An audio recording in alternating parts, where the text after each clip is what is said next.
ஒன்று ராஜாக்களின் புஸ்தகம் 18வது அதிகாரம் அதனுடைய 37வது வசனம். ஒன்று ராஜாக்கள் 18:37. கர்த்தாவே, நீர் தேவனாகிய கர்த்தர் என்றும் தேவரீர் தங்கள் இருதயத்தை மறுபடியும் திருப்பினீர் என்றும் இந்த ஜனங்கள் அறியும்படிக்கு என்னை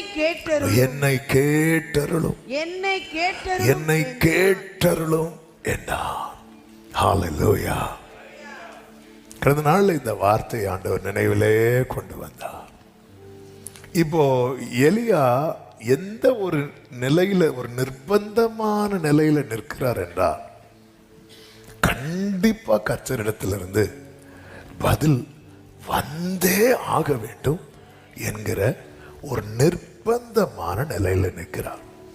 இப்போ எலியாவுடைய நிலையை பத்தி சொல்லணும்னா, இந்த ஜெபம் மட்டும் கேட்கப்படலைன்னு வைங்களேன், எலியாவை கொன்றுவாங்க. இதுதான் எலியாவின் நிலை. இந்த ஜெபம் கேட்கப்பட்டதுனால யாரை கொண்டாங்க தெரியுமா? பாகால் தீர்க்கதரிசிகள். இப்போ எலியா எந்த ஒரு நிலையில இருக்கிறான்னா, இந்த ஜெபம் கேட்கப்படலைன்னா எலியா அவுட். தாவீது சொல்லுவார், நான் இனி இராமற் போகும் முன்னே தேர்தல் அடையும்படி என்னிடத்தில் பொறுமையாயிரு. ஆமென். இன்னைக்கு செய்தி எல்லாருக்குமா கேட்டா எனக்கு தெரியாது, ஆனால் சில உள்ளங்கள் உண்டு. இப்போ எனக்கு பதில் மட்டும் வரலன்னா, என்னுடைய ஜெபத்துக்கு பதில் வரலன்னா, இனி இந்த எலியா இருக்க மாட்டான். இல்லை, அப்படிப்பட்ட நிலையில இருக்கிற உள்ளங்களோடு கர்த்தர் இந்த நாளிலே பேச விரும்புகிறார். சில ஜெபத்துக்கு நம்ம பதில் வரலன்னா நம்ம பாட்டுக்கு அடுத்த காரியத்தை பார்ப்போம். ஆனா இப்படி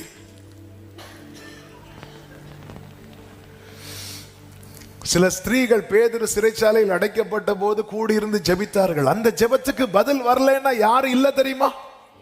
பேதுரு இல்ல.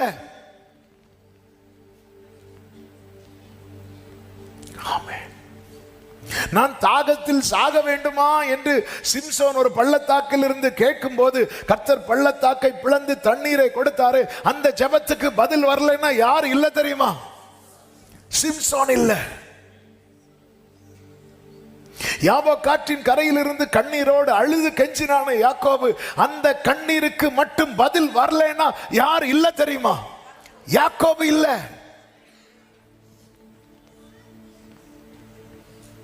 ஹல்லேலூயா. சில ஜெபத்துக்கு பதில் தாமதமாய் வருகிறது உண்மைதான்.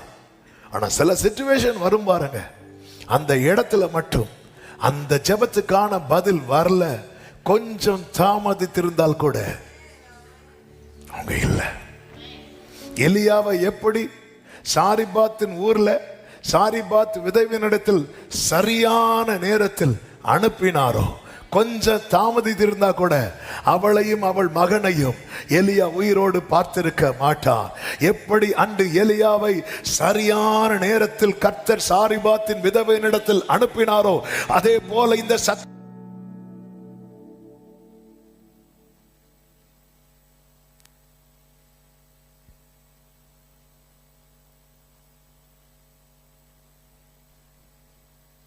ஜீசஸ் அதே போல இந்த சத்தத்தை சமீபத்திலும் தூரத்திலும் இருந்து கேட்டுக்கொண்டிருக்கிற ஒவ்வொருவருக்கும் கர்த்தர் இந்த நாளில் தருகிற வார்த்தை இதுதான். சரியான நேரத்தில் கர்த்தர் தம்முடைய பதிலை அனுப்புவார். நல்ல கரங்களை தட்டி தேவனுக்கு மகிமை செலுத்துங்க பார்க்கலாம். ஹல்லேலூயா. இந்த விசுவாசத்தோடு இந்த செய்தியை கேளுங்க. பிரசங்கத்தை கேட்காதீங்க. உங்களுக்கு பிரசங்கம் வேணும்னா பிரசங்கம் கேளுங்க. எங்களுக்கு பிரசங்கம் வேணும், ஒரு 7-8 குறிப்பு வேணும்னா நீங்க கேளுங்க. கொஞ்சம் மைக் அட்ஜஸ்ட் பண்ணு தம்பி. ஜீசஸ். ஆமென். கொஞ்சம் பேஸ் கம்மி. ஜீசஸ். ஹல்லேலூயா. ஆமென். அதாவது என்னுடைய ஆசை என்னன்னா, அந்த பிரசங்கம் கேட்கறதுக்குன்னு யாரும் வரக்கூடாது. பிரசங்கம் கேட்கறதுக்குன்னா அது தப்பா புரிஞ்சுக்க கூடாது, செய்தி கேட்க வரணும். ஆமென். இன்னைக்கு எனக்கான செய்தி என்ன, இன்னைக்கு எனக்கான செய்தி என்ன. பிரசங்கம் கேட்க வரோம், பிரசங்கம் கேட்க பரவாயில்ல நல்லா இருந்துப்பா. இந்த அதேனே பட்டணத்தாரை குறித்து சொல்லப்பட்டிருக்கிறது, அவர்களுக்கு இந்த மாதிரி நூதனமான காரியத்தை கேட்கறது அவங்களுடைய டைம் பாஸ். சிலருக்கு டைம் பாஸுக்காக இல்லை, நான் வந்து செய்திக்காக வந்திருக்கிறேன். இன்னைக்கு கர்த்தர் எனக்கு ஏதோ ஒரு செய்தியை தரப்போகிறார். என்ன செய்தி தரப்போகிறார்? சில ஜெபத்துக்கு பதில் தாமதித்தது உண்மைதான்.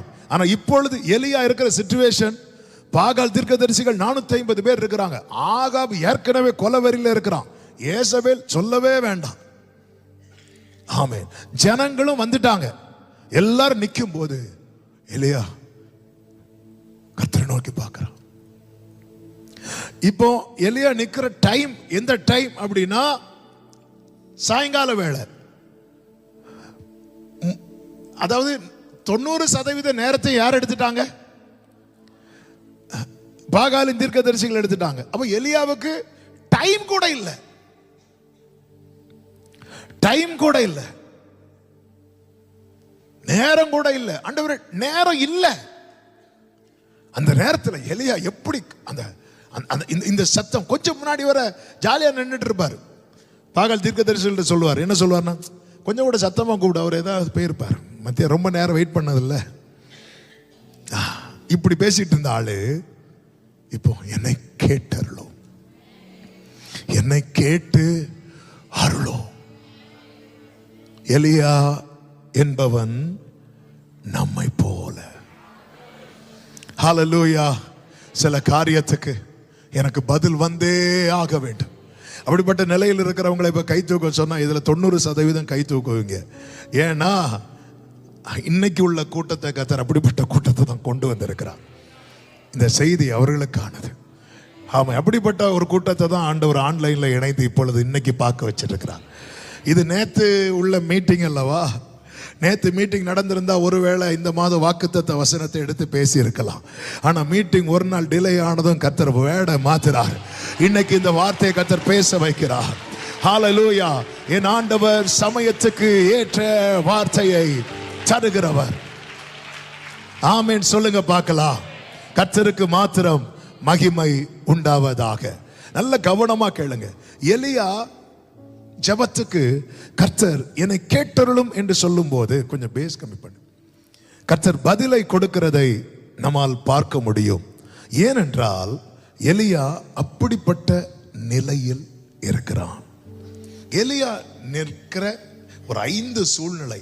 இந்த 5 சூழ்நிலையில ஏதோ ஒரு சூழ்நிலையில நம்ம இருப்போம். கர்த்தர் அந்த ஜெபத்துக்கு உடனே பதில் கொடுத்ததை வேதம் நமக்கு காண்பிக்கிறது. எதற்காக இதை எடுத்து சொல்லுகிறேன் என்றால், இப்படிப்பட்ட சூழ்நிலையில் நிற்கும் போது நீங்க தளரக்கூடாது. கர்த்தர் தீவிரமாய் செயல்படுவார். கர்த்தர் சீக்கிரமாய் செயல்படுவார். எலியா நின்ற முதல் சூழ்நிலை என்ன தெரியுமா? அதனுடைய 22வது வசனத்தை வாசிக்க கேட்கலாம். 22. அப்பொழுது எலியா ஜனங்களை நோக்கி, கர்த்தரின் தீர்க்கதரிசிகளில் மீந்திருக்கிறவன் நான் ஒருவன், நான் ஒருவன், நான் ஒருவன். சிம்பிளா சொல்லணும்னா அவன் தனியா இருக்கிறான், தனித்திருக்கிறான். அதாவது தனித்திருக்கிறவன் மேல கை போடுறது என்பது சத்ருவுக்கு ரொம்ப ஈஸி. சின்ன வயசுல ஸ்கூல்ல வந்து பாட புத்தகத்துல இருக்கும், ஒரு ஒரு ஒரு எருமை வந்து தனியா இருக்கும், மாடு தனியா இருக்கும் போது சிங்கம் என்ன பண்ணுச்சான்? போய் அதை கடிச்சு சாப்பிட்டுச்சான். அதே மாடு கூட்டமா இருக்கும்போது சிங்கம் வரும்போது என்னாச்சு? கூட்டமா இருக்கும்போது அது எல்லாம் சேர்ந்து அதை எதிர்த்ததுனால அதால பிடிக்க முடியல, ஓடிச்சுன்னு சின்ன வயசுல நமக்கு அதை சொல்லி கொடுத்துருக்குறாங்க, சின்ன வயசுலயே. ஆமே. இந்த தனியா ஒருத்தர் இருக்கிறதுனால சிறுமைப்பட்டவனை வந்து வேதனைப்படுத்துறது தான் சத்ருவினுடைய டைம் பாஸ். இவனை தொட்ட பிரச்சனைனா எங்கேயுமே அப்படிதானாங்க. ஆமே. சில ஏரியாவுக்கு போகும்போதெல்லாம் பாருங்க, ஏதாவது ஒண்ணு முதல்ல எங்க பார்ப்பாங்கன்னு நம்ம நம்பர் பிளேட்டை பார்ப்பாங்க. அவங்க பார்வையிலேயே தெரியும். இப்படி பார்க்குறாங்கனாலே ரைட்டு, அவன் ஆளை பார்க்குறான், இவன் எந்த ஊரு. ஆமே. லோக்கல்னா விட்டுரு விட்டுரு அப்படிங்க. வேற ஊர்னா கொஞ்சம் வெயிட் பண்ணுங்க. இதுக்கு நீ ஒவ்வொரு ஊருக்கு ஒவ்வொரு நம்பர் பிளேட்டா போட்டு போக முடியும்? ஆளை வச்சு பிடிக்கிறாங்க பாருங்க. இப்ப எலியா நிக்கிற சூழ்நிலை என்பது என்ன தெரியுமா? நான் ஒருவன். தனித்திருக்கிறவனுக்கு பரலோகம் துணை என்பதே அவனுடைய பெரிய நம்பிக்கை. அந்த நம்பிக்கை அவமாய் போக கூடாதுன்னா, ஆண்டவரே என்னை கேட்டுதான் ஆகணும், என்னை கேட்டருளும். 3 வருஷம் கர்த்தர் அவனை ஒளித்து வைத்தார், மறைத்து வைத்தார், போஷித்தார், பாதுகாத்தார். இப்பொழுது அவன் வெளியே வந்து நிற்கும் போது 450 பாகால் தீர்க்கதரிசிகள், இஸ்ரவேல் ஜனங்கள் எல்லாரும் நிக்கிறாங்க. எலியா சொல்றார், போட்டோ எடுத்தா எலியா கூட நிறைய பேர் நிக்கிறது போல இருக்கும். போட்டோல நம்ம வீட்டுல நிறைய போட்டோஸ் இருக்கும் பாருங்க, குரூப் போட்டோல இருக்கும் பாருங்க. ஐயோ, இவ்வளவு பேரா நமக்கு சொந்தக்காரங்க. ஆனா ரியாலிட்டி என்ன அப்படின்னா, நான் ஒருவன் மட்டும்.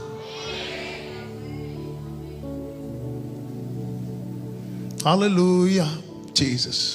நான் ஒருவன் மாத்திரம். தனிமையில் அழுத போது தேற்றிட யாரும் இல்ல, தள்ளாடி நடந்த போது தாங்கிட யாரும் இல்ல. தனிமையில் அழுத போது தேற்றிட யாரும் இல்ல, தள்ளாடி நடந்த போது தாங்கிட யாரும் இல்ல. கதறி அழுத நேரத்தில் என் கண்ணீர் துடைத்த உங்க கிருபை. கதறி அழுத உங்க கிருபை இல்லைன்னா நானும் இல்ல. உங்க கிருபை இல்லைன்னா. கைகளை உயர்த்தி உங்க கிருபை வேண்டுமே, உங்க கிருபை வேண்டுமே, உங்க கிருபை போதுமே. உங்க கிருபை இல்லாம நான் ஒன்றும் இல்லையே. உங்க கிருபை glory.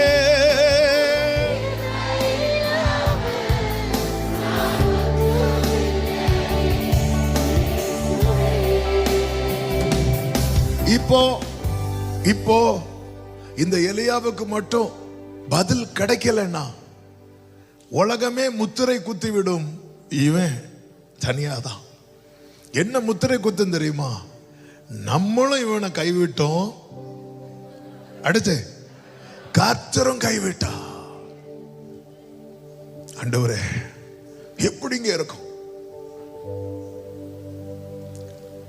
சூழ்ந்து சத்துருக்கள் நின்று பரியாசம் பண்ணும் போது இயேசு கதர்னார்ல. அவங்க எல்லாம் வெயிட் பண்ணிட்டு இருக்கிறாங்க. தண்ணி தாகம் அப்படி சொன்னதும் தண்ணி கொடுக்க போறான். ஒருத்தன் கையை பிடிச்சு வெயிட் பண்ணு வெயிட் பண்ணு. அவர் ஏதோ எலியாவை கூப்பிடுறாராம். பாப்போம் யாராவது வராரா பாப்போம். வெயிட் பண்ணி பார்த்துட்டு இருக்கிறாங்க. எப்படி இயேசுவை சுத்தி ஜனங்க நின்னு பரியாசம் பண்ணி வெயிட் பண்ணி தாகம்னு சொல்லிட்டார்ல. இவர் தானே கொஞ்சம் முன்னாடி கத்தினாரு, தாகமா இருக்கிறவன் என்னிடத்தில் வந்து பானம் பண்ண கடவன். இவர் தானே சொன்னாரு, ஓ தாகமா இருக்கிறவர்களை அப்படின்னு. இவர் தானே எருசலேமில் இருந்து கத்தினாரு. சீலோவாம் குளக்கரையில் இருந்து இவர் தானே கத்தினாரு. பண்டிகையின் பிரதான நாள்ல அந்த தண்ணீரை எடுத்துக்கொண்டு ஆசாரியன் ஆமேன் ஆலயத்தில் போய் எல்லா பலிபீடத்தின் மேல தெளிக்கும் போது ஜீவ தண்ணீரை கொடுக்கிறவர் அந்த குளத்தின் பக்கத்தில் நின்று கத்தினாரே. இப்ப இவர் தாகம் தாகம் கத்துறாரு. வெயிட் பண்ணு பார்க்கலாம்.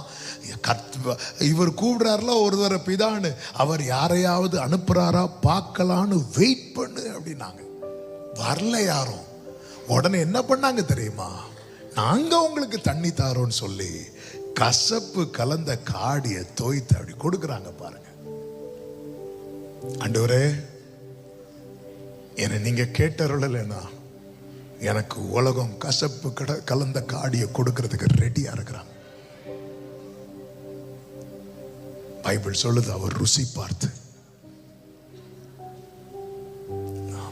அதன் அர்த்தம், ஆண்டவரே எனக்கு உதவுவது போல சுத்தி நிக்கிறாங்கல்லப்பா, அவங்க எனக்கு என்ன தந்தாலும் அது எனக்கு என்னதான் தெரியுமா? கசப்பு. எனக்கு ஏதாவது ஒண்ணு வரணும்னா நீங்க தரணும் ஆண்டவரே. எனக்கு ஏதாவது ஒன்று வர வேண்டுமானா. ஏன்னா தாவீது சொல்றார் 25வது சங்கீதம் 16வது வசனத்துல, என் மேல் நோக்கமாகி எனக்கு இறங்கும். ஏன் தெரியுமா? நான் தனித்தவனும் சிறுமைப்பட்டவனுமாயிருக்கிறேன். ஒரு விசை வலது கரத்தை உயர்த்தி இந்த வார்த்தையை ஜெபமா செய்ய முடியுமா? என் மேல் நோக்கமாகி எனக்கு இறங்கும். நான் தனித்தவனும் சிறுமைப்பட்டவனுமாயிருக்கிறேன். கர்த்தாவே நான் நிலையற்றவன், என் கால்களை ஆமென். கர்த்தாவே நான் நிலையற்றவன், என் கால்களை ஸ்திரப்படுத்தும். பலனும் நீரே, கோட்டையும் நீரே, உம்மை தேடுகிறேன். என் பலனும் நீரே, உம்மை நான் வாஞ்சிக்கிறேன். ஆமென். 28வது சங்கீதம் அதனுடைய 1வது வசனத்திலே தாவீது இப்படி சொல்லுகிறார், என் கண்மலையாகிய கர்த்தாவே நான் உம்மை நோக்கி கூப்பிடுகிறேன், நீர் கேளாதவர் போல மௌனமாயிராதையும். நீங்க அப்படி இருந்தா நான் குழியில் இறங்குகிறவர்களுக்கு ஒப்பாவே. அதாவது இவங்க எல்லாமே தங்களுடைய நிலையை உணர்ந்தார்கள். அதனால இவங்க ஜெபம் தேவனுடைய மனதை தொடுவதாய் இருக்க காரணம் என்னவென்றால், இவர்களுக்கு வேற ஆப்ஷன் இல்லை என்பதை இவர்கள் உணர்ந்தார்கள். இன்னைக்கு நம்முடைய ஜெபம் ஏன் ஆண்டவருடைய மனசை தொடுறது போல இல்லை அப்படின்னா, நம்ம மனதுல நிறைய ஆப்ஷனை செட் பண்ணி வச்சிருக்கிறோம். இயேசு கட்டித்தாரர்ல, அவங்க வெயிட் பண்ணி அவருக்கு தாகம்னு சொல்லியும் பிதா அவருக்கு ஒண்ணுமே கொடுக்காததும் இவங்க கொடுக்கிறது பரியாசம் பண்ணுவதற்கு. நிறைய பேர் சொல்லுவாங்க தெரியுமா, ஆமா என்ன அவன் கஷ்டப்படுறானா, சரி சரி சரி சரி அவனை எங்களை பார்க்க சொல்லு, நாங்க கொடுக்கிறோம் அப்படிமா. எதுக்கு நினைக்கிறீங்க? ஒரு பெரிய கசப்பான அனுபவத்தை அவங்க வாழ்க்கையில கொடுப்பதற்கு. கசப்புகளை பார்க்கிறவங்களுக்கு தெரியாது. இயேசு அவர் 100% தெய்வமானாலும் அவர் 100% மனுஷனா வந்தார், நம்மை போல. ஆமென்.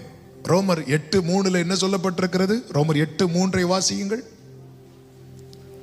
அது எப்படி? மாம்சத்தினாலே பலவீனமா இருந்த நியாய பிரமாணம் செய்யக்கூடாததை தேவனே செய்யும்படிக்கு தம்முடைய குமாரனை, இந்த வேட கவனிங்க, தம்முடைய குமாரனை பாவ மாம்சத்தின் சாயலாக. பாவ மாம்சத்தின் சாயல்னா நம்ம சரீரம் போல இதுதான். அப்ப இதுல எல்லா பலவீனங்களும் என்ன செய்யுமா வரும். அவ்வளோ வலி. அவர் அப்படியே பாவ மாம்சத்தின் சாயலாகவும் பாவத்தை போக்கும் பலியாகவும் அனுப்பி மாம்சத்தில் பாவத்தை. அதன் அர்த்தம் என்ன? நமக்கு எப்படிப்பட்ட உணர்வுகள் எல்லாம் வருகிறதோ அதே உணர்வு யாருக்கும் வரும்? இயேசுவுக்கும் வரும். அதனால் அவர் பாவம் இல்லாம இருக்க காரணம் என்ன? அவர் தேவன் அல்லவா, அவர் தேவன் தான். ஆனா எந்த சாயல் இருக்கிறார் தெரியுமா? பாவ மாம்சத்தின் பாவத்தில் இருந்தார் என்றல்ல, தவறா புரியக்கூடாது. பாவ மாம்சத்தின் சாயல். கொஞ்சம் அசந்தா கூட எதுல விழுறதுக்கு வாய்ப்பு இருக்கு? பாவத்தில் விழ வாய்ப்பு இருக்கு.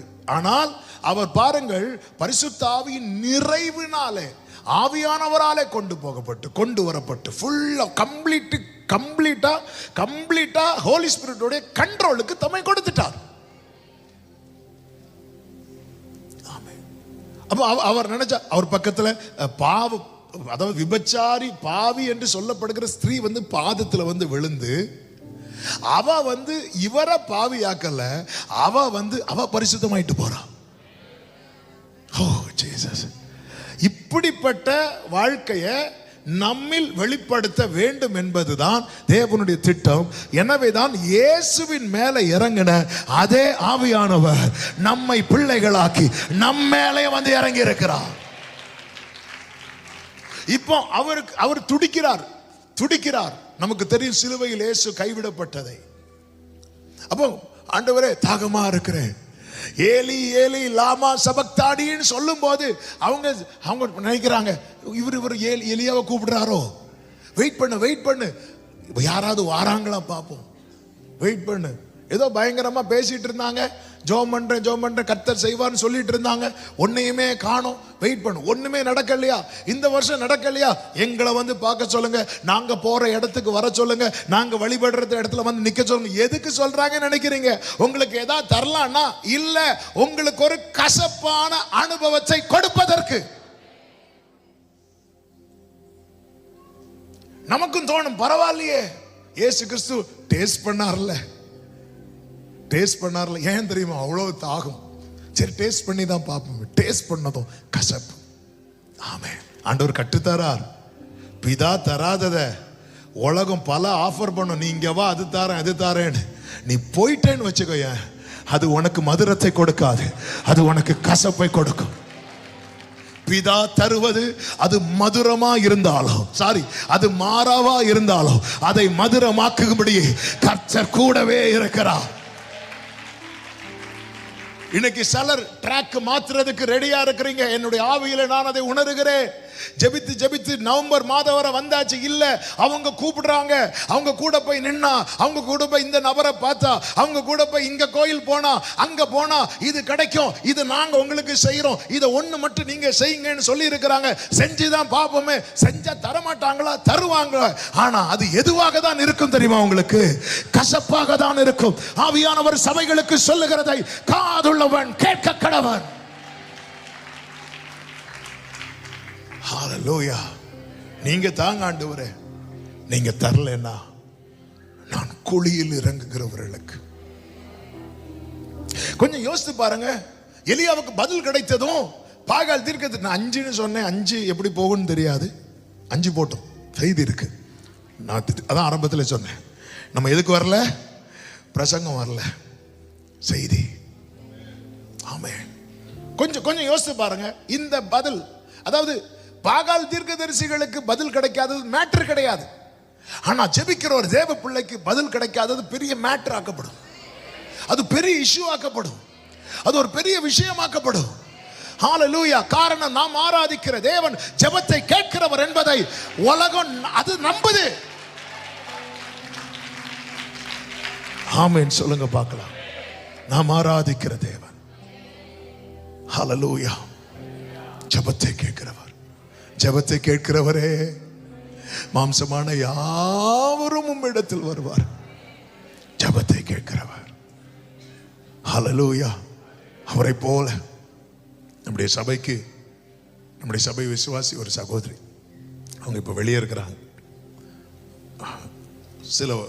பழைய சர்ச் இருக்கும்போது அவங்க வந்து தேவனை அறியாத குடும்பத்திலிருந்து வந்தாங்க. இதனால அவங்க சொந்தக்காரங்க மத்தியில் நிறைய டார்ச்சர், பிரச்சனை. அப்போது அவங்க சித்தியோ யாரோ ஒருத்தங்க அவங்க வீட்டில் போய் சொல்கிறாங்க, இப்படி அவருடைய ஜாதகத்தை கொடுங்க, இங்கே ஒரு மந்திரவாதி இருக்கிறார், அவர் தான் அந்த ஊர்லேயே பெரிய மந்திரவாதி, அவர்கிட்ட போய் நான் கொடுக்குறேன், செவ்வாய்க்கிழமை நைட் அவர் மந்திரம் பண்ணுவார், அவளை எப்படி வரையில் கொண்டு வந்து நிறுத்துறோமா இல்லையா பாரு சொல்லிட்டு அவன் வீட்டிலேருந்து வாங்கிட்டு போகிறாங்க. நேராக போயாச்சு. நேராக ஃபோன் பண்ணி சொல்கிறாங்க, ஜெபம் பண்ணுங்க, நம்ம ஜெபம் பண்ணலாம்னு சொல்லிட்டு நாங்கள் ஜெபம் பண்ணோம், அவங்களும் ஜெபம் பண்ணாங்க. அவங்க நல்லா ஜெபம் பண்ணுறவங்க, ஆண்டவருக்குள்ள ரொம்ப ஸ்ட்ராங்காக இருக்கிறவங்க. அன்னைக்கு நைட்டு பயங்கரமாக நடந்திருக்கு போல. அடுத்த நாள் காலையில் அந்த அது என்னது ஜாதகத்தை தூக்கிட்டு கொண்டு வந்து இந்த சகோதரி அவங்க அம்மாட்ட, இதை வச்சுக்கோங்க,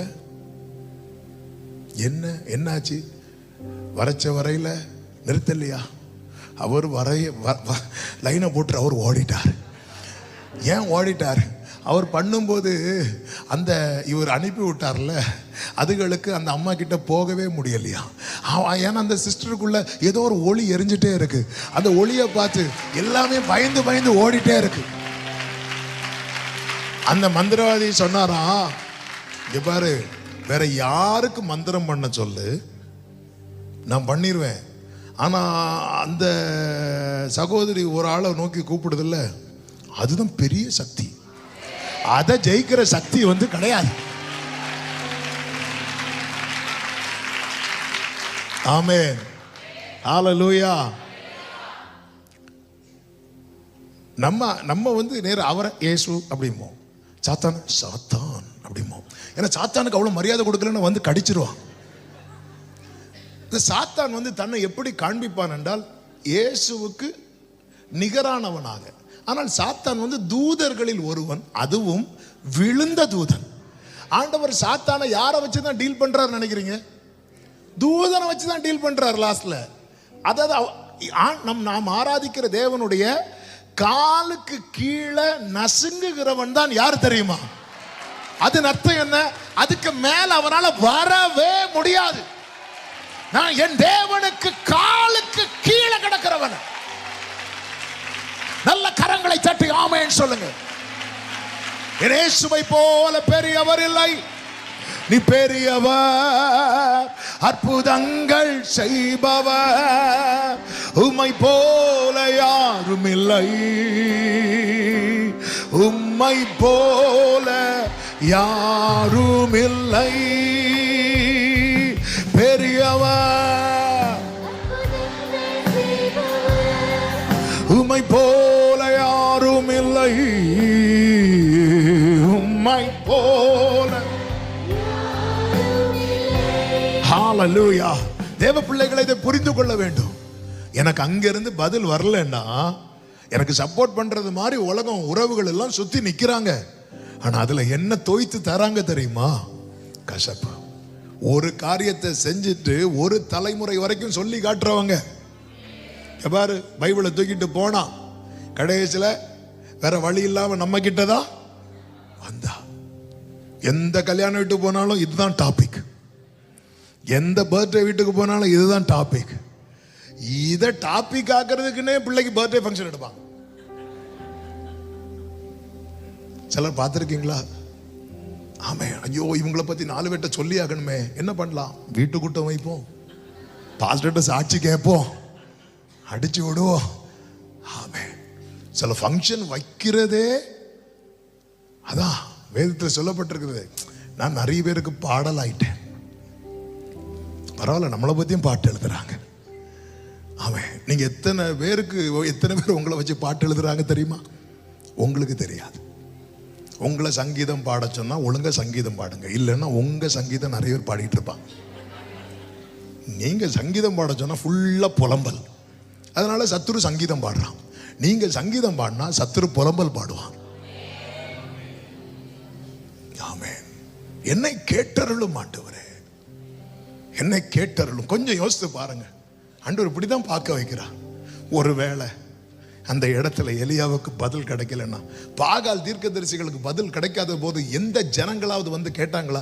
என்னங்க ஒரு பதில் வரல? இல்ல, அவங்க கூப்பிடுற தெய்வம் பதில் கொடுக்கலன்னா மேட்டர் ஆகாது. ஆனால் ஜீவனுள்ள தேவனை ஆராதிக்கிற தேவ பிள்ளைக்கு பதில் கிடைக்கலன்னா அது ஒரு பெரிய இஷ்யூ ஆகும். அது ஒரு பெரிய மேட்டர் ஆகும். அந்த இடத்துல நாம் வெட்கப்பட்டு போவது மட்டுமல்ல, தேவனுடைய நாமம் தூஷிக்கப்படும். இந்த இடத்துல நான் எல்லாத்தையும் சேர்த்து வச்சு பேசிட்டு இருக்கிறேன். அதனால பாயிண்ட் பை பாயிண்டா நான் போகல. அவையானவர் கொண்டு போகிற பிரகாரம் பேசுகிறேன், டைம் இல்லை. அதனால கர்த்தருக்கு மகிமை உண்டாவதாக. இந்த இடத்துல ஆமென், பாகாலின் தீர்க்கதரிசிகள் ஜோம் பண்றாங்க, பதில் கிடைக்கல. எலியா ஜோம் பண்றான், எலியாவுக்கும் பதில் கிடைக்கல. ஜனங்கள் என்ன நிலைக்கு வருவாங்க சொல்லுங்க பார்க்கலாம்? கரெக்டா யாரோ சொன்னீங்களே, எல்லாம் ஒண்ணுதாங்க. எல்லாம் ஒண்ணுதான். உங்க கடவுளும் எங்க கடவுளும் அல்ல, அவர் ஒருவரே தேவன். ஆண்டவரே, என் நிமித்தமாக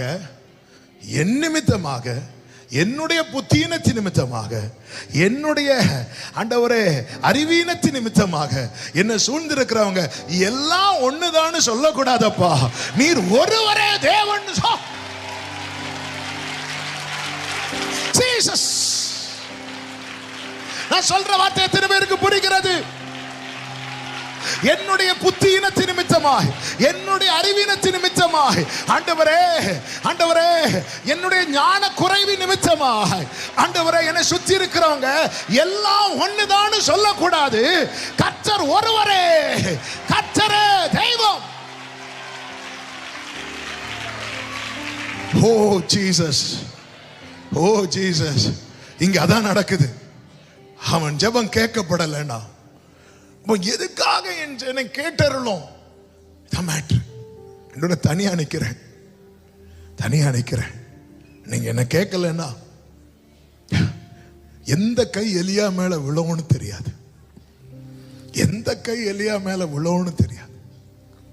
ஏன்னா நான் தனியா நிக்கிறேன். ஆனா பாகால வெட்டி போட்டது எலியா மட்டும்தான் வெட்டி போட்டான். என்ன நீங்க கேட்டுட்டீங்கன்னா, என்ன நீங்க கேட்கலன்னா, என்ன நீங்க கேட்கல, ஆண்டவரே எல்லாம் ஒண்ணுன்றுவாங்க. ஆண்டவரே எல்லாம் ஒண்ணுன்றுவாங்க. ஆண்டவரே ஆமென். வந்து சொல்லுவாங்க, நாங்களும் கஷ்டப்படுறோம், நீங்களும் தான் கஷ்டப்படுறீங்க. சிம்பிளா முடிச்சிருவாங்களே. நான் என்ன சொல்லிப்பா அவங்கள கர்த்தரே தெய்வம்னு சொல்ல வைப்பேன்? என்ன மட்டும் நீங்க கேட்டறலனா எதுக்கு? எலியாதான் சூப்பர்னு சொல்றதுக்கு இல்ல, கர்த்தரே தெய்வம் என்று சொல்வதற்கு.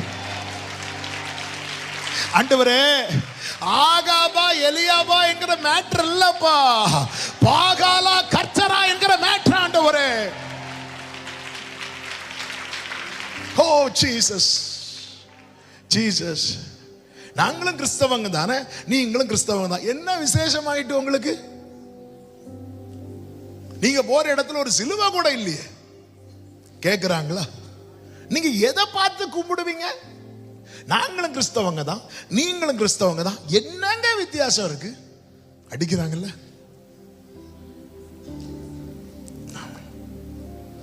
நாங்களும் இயேசுவை தான் கும்பிடுறோம். எந்த இயேசுவை? பிலாத்துக்கு பேரே என்னதான் தெரியுமா? இயேசுன்னு தான் இருக்கு. பிலாத்துக்கு பேர்ல பரபாஸ் பேரு.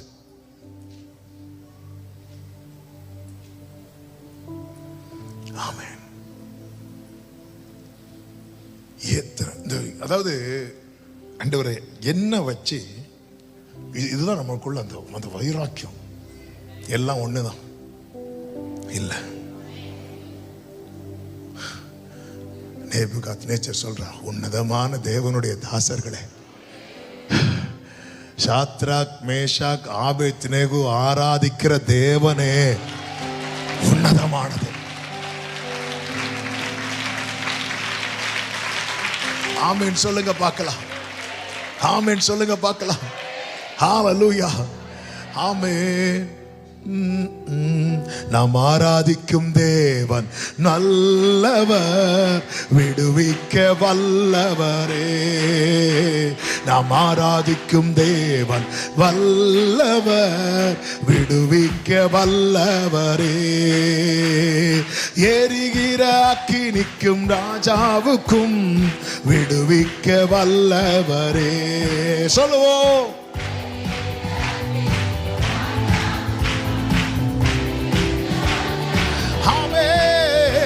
நான் ஆராதிக்கும் தேவன் நல்லவர். glory. நான் ஆராதிக்கும் தேவன். ஹalleluya. ஆமென். தானியேலின் புஸ்தகம் 6வது அதிகாரத்துல சிங்க கபில தானியேலை தூக்கி போட்ட பிறகு ராஜாவுக்கு நைட்டு தூக்கமே இல்லை. ராஜா காலமே எழுந்து 19வது வசனத்திலிருந்து பார்த்தீங்கன்னா சிங்கங்களின் கெபிக்கு தீவிரமாய் போனான். ராஜா கெபியின் கிட்ட வந்தபோது துயர சத்தமாய் தானியேலை கூப்பிட்டு, தானியேலே, என்ன ஒரு ஆச்சரியம் தெரியுமா? எப்படிங்க கூப்பிட மனசு வந்துச்சு? அதாவது தானியேல் ஜெபிக்கிறத வச்சு ராஜா ஒன்னு மனசுல செட் பண்ணிட்டாரு, இவன் ஜெபத்துக்கு எப்படியும் பதில் வரும். ஆமா, உங்களுக்கு தெரியாதுங்க, உங்களுக்கு தெரியாது. நீங்க ஜெபிக்கிறத வச்சு டைரக்டா உங்கள்கிட்ட பேசலைன்னாலும் உங்களை சுத்தி இருக்கிறவங்க அந்த பதில் வருமா இல்லையான்னு பார்த்துட்டு இருக்கிறாங்க. அந்த பதில் வருமா இல்லையான்னு பார்த்துட்டு இருக்கிறாங்க. உங்களை சுத்தி இருக்கிறவங்க பதில் வருமா இல்லையான்னு பார்த்துட்டு இருக்கிறாங்க. தானியேலே அப்படின்னு கூப்பிட்டு அடுத்த வார்த்தையை பாருங்க, ஜீவனுள்ள தேவனுடைய தாசனே.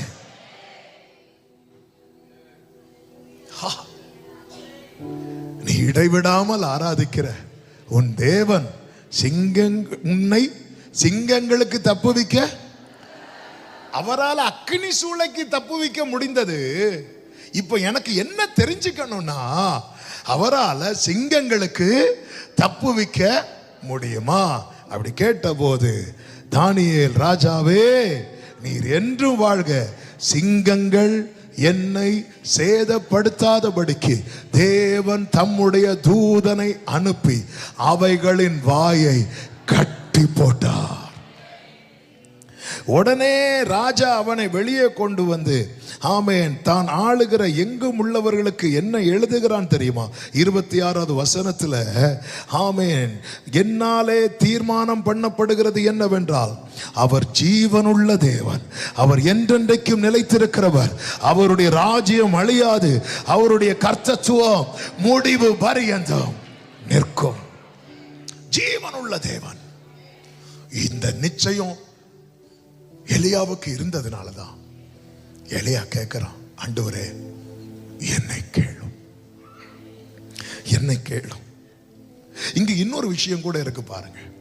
என்ன விஷயம்னா, இந்த எலியா மேல ஒரு அவப்பெயர் தூற்றப்படுகிறது. எப்பவுமே புரிஞ்சுக்கோங்க, ஒரு ஒரு ஒரு ஒரு தீங்கு நடக்கும் போது அந்த இடத்துல மட்டும் நம்ம இல்லைன்னு வைங்களேன், நம்மளை காரணமாக்கிடுவாங்க. இதான் உண்மை, இதான சொசைட்டி. அன்னைக்கும் நடக்கு, இன்னைக்கு நடக்கு. 3 வருஷம் எலியாவை எங்க இருக்கிறாருன்னு யாருக்குமே தெரியாது. அதனால இந்த ஆகாப் என்ன நியூஸை ஸ்ப்ரெட் பண்ணிட்டான்னா, இந்த அவ்வளவு பிரச்சனைக்கு காரணம் யாரு தெரியுமா?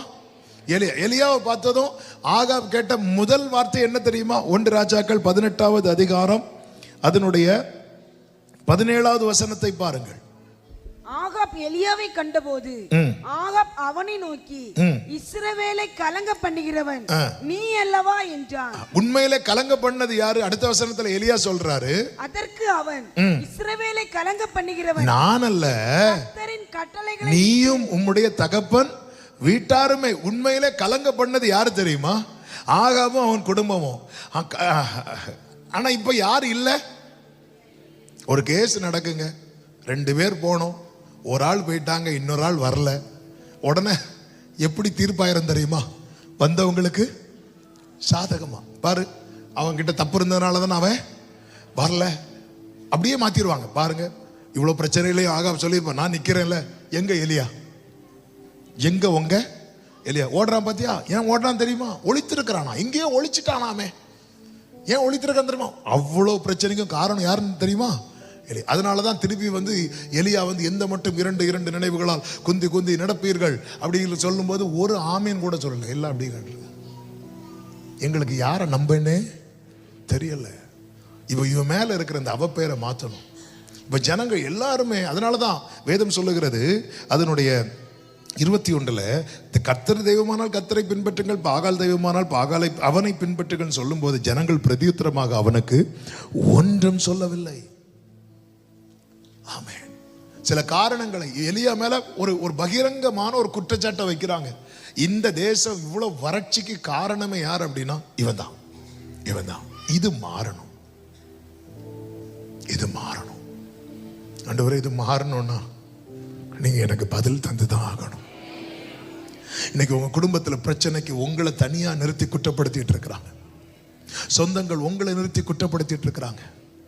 இந்த குடும்பத்துக்கெல்லாம் காரணம் என்ன தெரியுமா? இவன் பைபிள் எடுத்ததுனாலதான், இவ பைபிள் தூக்குனதுனாலதான். இதனால மொத்த குடும்பம் பாதிக்கப்படுது பாரு. என் பிள்ளைகளுக்கு வாசல் திறக்கப்படல, இவ எல்லாத்தையும் விட்டுட்டு ஆண்டவர் ஆண்டவர்னு போனாலே இதனால தானே. இப்படிப்பட்ட ஒரு நிலையில் தான் இப்பொழுது யார் நிற்கிறார் என்றா, இந்த எலியா நிற்கிறார். எனவே தான் இருதயத்திலிருந்து ஏக்கத்தோடு கதறுதலோடு, கர்த்தாவே என்னை கேட்டருளோ, என்னை கேட்டருளும் என்றார். இந்த ஜெபம் அவன் சொல்லி முடிப்பதற்குள்ளவே வானத்தில் இருந்து அக்கினி இறங்கி வந்தது. உன் மேல் இருக்கிற அவப்பெயரையும் உன் மேல் இருக்கிற பொய்யான குற்றச்சாட்டையும் நீக்கும்படியாய் கர்த்தர் பரத்திலிருந்து பதிலை அனுப்புகிறார். விசுவாசிக்கிறவங்க ஆமென் சொல்லி. இந்த அவப்பெயரை நான் பேசி நீக்க முடியாது. எலியா சொல்றாரு, நான் அல்ல நீயும் வீட்டாரும் தான் இஸ்ரவேல் குடும்பத்தை கலங்க பண்ணீங்கன்னு சொல்லும் போது ஒருத்தர் கூட சப்போர்ட்டுக்கு வரல. ஏன்னா 3 வருஷமா இவனை குறித்த இந்த ஒரு பொய்யான செய்தி ஆகாப் ரொம்ப ஸ்ப்ரெட் பண்ணிட்டான். ரொம்ப ஆனா பார்த்ததுமே அவன் பாருங்க, சிலர் முந்திக் கொள்வார்கள் அல்லவா. இந்த சின்ன பிள்ளைங்களை பார்த்தாலே தெரியும். ஆமே, சில பிள்ளைங்களை பார்த்துருக்கீங்களா? அவன் தம்பியோ தங்கச்சியோ இருப்பா, அடிச்சிட்டு அழுவாங்க. இவங்களே பார்த்துருக்கீங்களா? அடிச்சிட்டு அந்த பிள்ளை அழுறதுக்குள்ளே மம்மின்னு அழுவாங்க. எதுக்கு அப்படின்னா அட்வான்ஸ் ஆகுது. ஓடி வர்றவங்க என்ன பண்ணுவாங்க, முதல்ல அவனுக்கு ஒரு அடி கொடுத்துட்டு தான் என்னன்னு விசாரிப்பாங்க. என்ன ஒண்ணு இல்லை, நான் அவனை அடிச்சேன். இவன் முந்தி கொள்ளுகிறான். ஏன்னா பிரச்சனை ஆயிட்டு, ஜனங்கள் தன் பக்கம் தனக்கு எதிராக திரும்பிடக்கூடாது. ஆமே. அப்ப இப்போ என்ன சொல்றது? ஆமென். இந்த அவப்பெயரை மாற்றணும், இந்த பொய்யான குற்றச்சாட்டை மாற்றணும். எத்தனை எத்தனை ஹல்லேலூயா. செய்ததும் சொன்னதும் இல்லென்று மறுப்பார், செய்யாததும் சொல்லாததும் ஆம் என்று உரைப்பார். இதுதான் உலகம். இதுக்கு ஒவ்வொரு ஜனங்கள்கிட்டயா போய் எனக்கு சொல்லிட்டு இருக்க முடியாதுப்பா, இது என்னால வந்ததல்ல. அவன் பாகால் விக்கிரகத்தெல்லாம் உள்ள கொண்டு வந்தான், வேசித்தனத்தெல்லாம் உள்ள கொண்டு வந்தான். அதனாலதான் நான் 3 வருஷம் இங்க இல்லாததுனால அந்த பழியெல்லாம் என் மேல திருப்பி விட்டுட்டான். இதை போய் என்னால ஒவ்வொருத்தட்டையா சொல்லிட்டு இருக்க முடியாது. நான் என்னதான் சொன்னாலும் இவங்க நம்ப போறது கிடையாது. ஆனா இதுக்கு காரணம் நான் அல்ல, பாகால் தீர்க்கதரிசிகள் என்பதை அறியும்படிக்கு கர்த்தாவே என்னை கேட்டருளும் ஆண்டவரே, என்னை கேட்டருளும் ஆண்டவரே. ஈஸியா குற்றப்படுத்துறாங்க. அதனாலதான் நிறைய பேர் என்ன, நம்ம பைபிள் படிக்கும் போது கர்த்தர் சொல்ற நீ அமைதியா போ, கர்த்தர் உனக்காக வழக்காடுவார். நம்ம அமைதியா போனது நம்ம மேல 4 கேஸ் விழுந்திருக்கும். அப்படியே வரும் பாருங்க, சிலருக்கு பாஸ்டர் மேலதான் கோபம் வரும். இவர் தான் அன்னைக்கு சொன்னார் அமைதியா போன. அப்படிதான் ஒருத்தங்க சொன்னாங்க, ஆண்டவரே விட்டாலும் நீங்க எங்களை கானானுக்கு போக விட மாட்டீங்க போல, எப்ப பார்த்தாலும் வனாந்திரம் வனாந்திரம் வனாந்திரம். ஆமென். ஹல்லேலூயா. அன்னைக்கு செய்தி கேட்டுதான் நான், இல்லைன்னா நானே ஃபர்ஸ்ட் கேஸ் கொடுத்திருப்பேன். நான் ஃபர்ஸ்ட் கேஸ் கொடுத்திருந்தா என்ன ஆயிருக்கும்? இது என்னடானா, நான் சரி கர்த்தர் வழக்காடுவார் அமைதி இருந்தா அவங்க 3 கேஸ் பொய்யான கேஸ் போட்டாங்க. என்ன செய்யறதுக்கு, இனி என்ன பண்றதுக்கு? ஆமென். ஆண்டவரே, ஒவ்வொருத்தட்டையா போய் இத்தனை ஜனங்கள்கிட்ட போய் எலியாவுக்கு போய் சொல்ல முடியுமா? நான் கிடையாது, நான் கிடையாது, நான் கிடையாது. இல்லை. அப்ப நீங்க பதில் தந்தீங்கன்னா அத்தனை ஜனங்களும் அறிந்து கொள்வார்கள். நீங்க பதில் தருவீர்கள். ஆமா. இப்படி பொய்யான குற்றச்சாட்டுல யாராவது இருக்கிறீங்களா? இப்படிப்பட்ட அவப்பேரை சுமந்து கொண்டு யாராவது இருக்கிறீங்களா? உங்க இருதயம் கதறட்டும், கர்த்தரை நோக்கி பார்க்கட்டும். நீங்க எந்த வீட்டு வாசலையும் போய் தட்டி ஒவ்வொருத்தட்டையா போய் நான் கிடையாது, நான் இப்படிதான் பண்ணேன், அது அப்படி ஆயிட்டு யார்கிட்ட போய் நீங்க போய் உங்களை நிரூபிக்க வேண்டிய அவசியம் இல்லை. ஆமென். பாரத்திலிருந்து உங்களுக்காக அக்கினி இறங்கும், எல்லா ஜனங்களும் அறிந்து கொள்வார்கள். சிலரோடு கர்த்தர் இந்த வார்த்தை தீர்க்க தரிசனமாய் பேசுகிறது என் ஆவியில உணர்கிறேன். நீ யார்கிட்டயுமே ப்ரூவ் பண்ண வேண்டிய அவசியம் கிடையாது. அவர்கள் நம்புவதை போல தலையாட்டினாலும் நம்ப மாட்டாங்க. காரணம், அவர்களுக்குள்ளே உங்களை குறித்த குற்றச்சாட்டு ஆழமா இறங்கிவிட்டது. நம்மை குறித்த குற்றச்சாட்டு ஒருத்தங்களுக்குள்ள ஆழமா இறங்கிட்டுன்னு வைங்களேன், ஈஸியால அந்த வேரை பிடுங்க முடியாது. அந்த வேர் எரியணும். அந்த வேர் எரியணும்னா என்ன கொளுத்தணும்? தீ கொளுத்தணும். நம்ம தீ கொளுத்தினா ஆளே எரிஞ்சிடும். அந்த பாகால்ங்கிற வேறு தான் எரியும். நான் சொல்றது புரியுதா? அப்படி வேற இறையணும்னா அக்கினி யாரு தான் கொளுத்தணும்?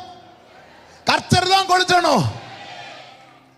நம்ம ஆளுக்கும் சேர்த்து தீ வச்சுட்டு, ஐயோ இந்த மேட்ரு இவருக்கு தெரிஞ்சிட்டுனா இது 4 பேருக்கு தெரியுமே, ஆண்டவரை இவரை எடுத்துக்கொள்ளும். இல்ல சிலருக்கு ஜெபம் என்ன கொஞ்ச நாள் ஆளை காணும் போயிட்டாரோ, இப்படி நினைக்கிற ஆட்கள் போகவே மாட்டாங்க. நம்ம ஆளை கொளுத்த பார்க்கிறோம். ஆண்டவரே அக்கினியா இறங்கிடுமே, என் கண்ணு முன்னாடி கொளுத்திடுமே. நம்ம ஆளை கொளுத்த பார்க்கிறோம். இல்ல வேற கொளுத்தணும், இந்த பாகாலுங்கிற வேற கொளுத்தணும். ஆமென். அதுக்கு அக்கினி நான் வைக்க கூடாது. பக்கத்துல பார்த்து சொல்லுங்க, நீங்க அக்கினி வச்சிடாதீங்க. ஆமென். சிலர் பேசுறது தீயாதான் இருக்கும். ஆமென். அதனால தானே ஒரு திருக்குறள் கூட உள்ள, தீயினால் சுட்ட புண் உள்ளாரும் ஆறாதே. அடுத்த ஒரு வசனம் போய் இப்படியே சொல்லணும், நாவினால் சுட்ட அது ஆறவே ஆறாது. அப்படி என்ன அக்கினி. நீங்க அக்கினி கொளுத்த வேண்டாம், அவர் கொளுத்துவார். வேண்டாததெல்லாம் சுட்டரிக்கப்படும், வேண்டியதெல்லாம் சுத்திகரிக்கப்படும். ஆமே. எல்லாரும் நீதான் கை காட்டினாங்கல்ல, அப்பங்கெல்லாம் கை காட்டும் போது நீ இப்படிதானே கை காட்டிட்டு இருந்த. எஸ், அவங்களும் அங்க நோக்கி பார்த்து கர்த்தரே தெய்வம் என்று சொல்லும்படிக்கு அக்கினி இறங்கும், அக்கினி இறங்கும். ஓ ரபா சதரபா கலாபரா. நம்ம பிரச்சனை என்னன்னா, இவங்க அவங்கள்ட்ட அப்படி சொல்லிட்டாங்களா, அடுத்த நாள் காலையே அவங்க வீட்டுக்கு போறது ஒரு பழைய கேக்கையும் வாங்கிட்டு. ஏன்னா காலைல ஃப்ரெஷ் கேக்கெல்லாம் பேக்கரியில் இருக்காது. பழைய கேக்கையும் வாங்கிட்டு போய் பிரைஸ் தி லார்ட் அப்படிங்க, அது சாப்பிட்டு நீ வயிறு வலிச்சு என்ன. அவங்க வந்தாங்களா, வந்து போன மேட்டர்லாம் தெரியும். இவங்களும் இல்லையேம்பாங்க, எல்லாம் தெரியும். இப்படியாக்கும் ஆக்சுவலாக நடந்துச்சு அப்படியான்னு சொல்லுவாங்க, நம்ப மாட்டாங்க. ஏன்னா 3 வருஷமா எலியாவே உன்னை பற்றி ஆழமாக இறக்கியாச்சு. நீ மேலோட்டமாக வந்து இங்கே பாரு இவன் தான் அப்படி சொன்னாலும் நம்ப மாட்டாங்க. அவங்க அப்படி கேட்டுட்டு தான் இருப்பாங்க. இன்னைக்கு நிறைய பேர் நாங்கள் தப்பு பண்ணல நிரூபிக்க எத்தனை பேரை போய் பார்த்துக்க வேண்டியது, எத்தனை இடத்துல டிராவல் பண்ணி போறாங்க இந்த ஒரு மேட்ரு சொல்றதுக்கு. ஆமென். நம்புனாங்களா கடைசியா? இல்லையே. அவங்க நம்புவாங்க எப்போ தெரியுமா? அங்கிருந்து வருவாங்க. ஆமென். பரத்துல இருந்து பதில் வரும். ஆமென் சொல்லுங்க பார்க்கலாம். ஆமென் சொல்லுங்க பார்க்கலாம். ஹல்லேலூயா. பரத்திலிருந்து வலது கரத்தை உயர்த்தி, பரன் என்னை காக்க வல்லோ. பரத்திலிருந்து பாரத்தில்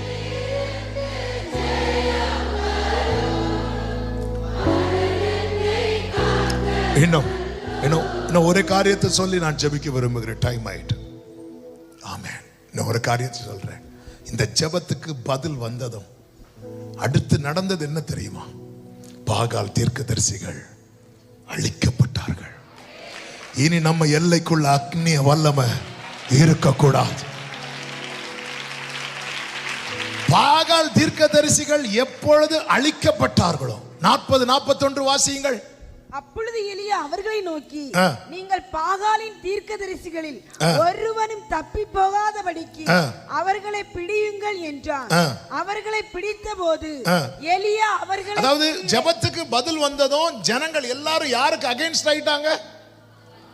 உங்கள் ஜெபத்துக்கு பதில் வந்தா உங்க குடும்பமே சத்துருவுக்கு எதிராயிரும். ஒருவன் துரத்த 1000, 2 பேர் துரத்த. ஆனா வெட்டி போடுறது யாருதான் வெட்டி போடுவா தெரியுமா? ஏன் தெரியுமா? அவங்களுக்கு ஜெபித்து பழக்கம் கிடையாது. நீங்க தான் வெட்டி போடணும், நீங்க தான் சத்துருவின் தலையை மிதிக்கணும். ஆனா உங்க குடும்பம் கூட நிற்கும். ஆமென் சொல்லுங்க பார்க்கலாம். ஆமென். எத்தனை பேர் அதை விரும்புறீங்க? போராடுகிறோம். எல்லைக்குள்ளே வந்து உங்க ஜெபத்துக்கு பதில் வரும்போது உங்க குடும்பம் கூட நிற்கும். நீங்க சத்துருவை முறியடிப்பீர்கள். ராபாதானா மாஷேகரே. ஆமென் சொல்லுங்க பார்க்கலாம். அவன் வெட்டி போட்டான். அடுத்த வசனத்தை வாசிங்க. பின்பு எலியா ஆகாபை நோக்கி, நீர் போம், போஜனம் பண்ணும், பெருமழையின் இரைச்சல் கேட்கிறது. எதுக்கு அப்புறம்? பாகால் தீர்க்கதரிசிகள் வெட்டி போட்டதுக்கு அப்புறம் என்ன கேட்கும் தெரியுமா? பெருமழை. 3 வருஷம் கேட்காத சத்தம் இப்பொழுது கேட்கிறது. நீ காத்திருந்த காரியம் இப்பொழுது வருகிறது. நீ எதிர்பார்த்த காரியம் இப்பொழுது வருகிறது. உன் எல்லைக்குள் அந்நிய காரியங்கள் இருக்கிறது வரைக்கும் அது கேட்காது. அது எப்பொழுது முறியடிக்கப்படுகிறதோ. ஓ, thank you Holy Spirit, thank you Jesus.